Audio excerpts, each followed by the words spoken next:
मतगणना के दौरान जैसे ही कांग्रेस की सीटें बढ़ने लगी, शेयर बाजार ने गोते लगाना शुरू कर दिया और तब तक गोता लगाता रहा जब तक ये तय नहीं हो गया कि एनडीए को पूर्ण बहुमत मिल चुका है।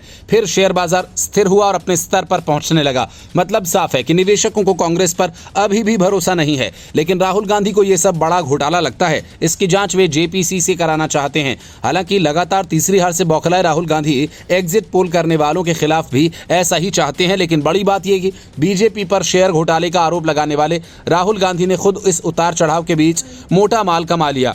उन्हें एक दिन में 15 लाख रुपए का मुनाफा हो गया। शेयर बाजार में गिरावट के दौरान राहुल गांधी की शेयर्स पर ज्यादा आंच नहीं आई, बल्कि उनके पोर्टफोलियो में शामिल कुछ स्टॉक्स में 4 जून को बड़ी गिरावट के दौरान अच्छी तेजी देखने को मिली।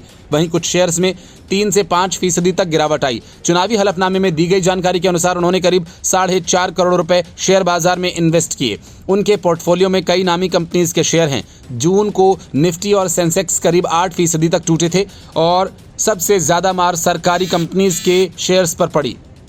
वे 10 से 20% तक गिर गए थे। लेकिन राहुल गांधी के पोर्टफोलियो वाले कुछ शेयर्स में तेजी आई, जो गिरे उनमें भी रिकवरी देखने को मिली। अब 5 जून के बाद से लगातार इन शेयर्स में तेजी देखने को मिल रही है। राहुल गांधी के पोर्टफोलियो में 25 शेयर्स हैं, जिनमें Pidilite industry, Bajaj finance, Divi's laboratories, Nestle India, ITC, Hindustan Unilever, Titan company, Suprajit engineering और ट्यूब इन्वेस्टमेंट्स शामिल हैं।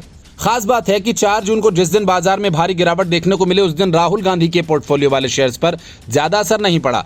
टाइटन में 0.68% गिरावट, नेस्ले इंडिया 3% चढ़ा, डिवीज लैब बढ़त के साथ बंद हुआ, बजाज फाइनेंस 5% गिरा, आईटीसी 3% से ज्यादा गिरा, सुप्रजीत इंजीनियरिंग का शेयर 5% तक गिरा, पीडीलाइट इंडस्ट्री 2.5% चढ़ा था। बाजार में हुई गिरावट के बाद से राहुल गांधी के पोर्टफोलियो में 3.5% की बढ़ोतरी देखने को मिली। ऐसे में पोर्टफोलियो में 15 लाख रुपए का रिटर्न मिला है। 4 जून को बाजार में हुई गिरावट 5 से 6 और 7 जून को लगातार गांधी के पोर्टफोलियो वाले शेयर्स में तेजी जारी है।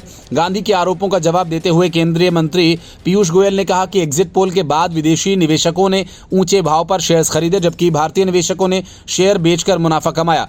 गोयल ने भाजपा सरकार के तहत शेयर बाजार में बड़ी वृद्धि का हवाला देते हुए कहा कि खुदरा और घरेलू निवेशकों को सबसे अधिक फायदा हुआ। उन्होंने कहा कि मुझे लगता है कि राहुल गांधी को निवेशकों के डर के बारे में चिंतित होना चाहिए, क्योंकि जब कांग्रेस उम्मीद से बेहतर प्रदर्शन कर रही थी तब बाजार दुर्घटना का शिकार हो गया था। अब लोगों को भरोसा है कि मोदी सरकार वापस आ रही है, बाजार स्थिर है और वो फिर अपनी ऊंचाई हासिल कर लेगा।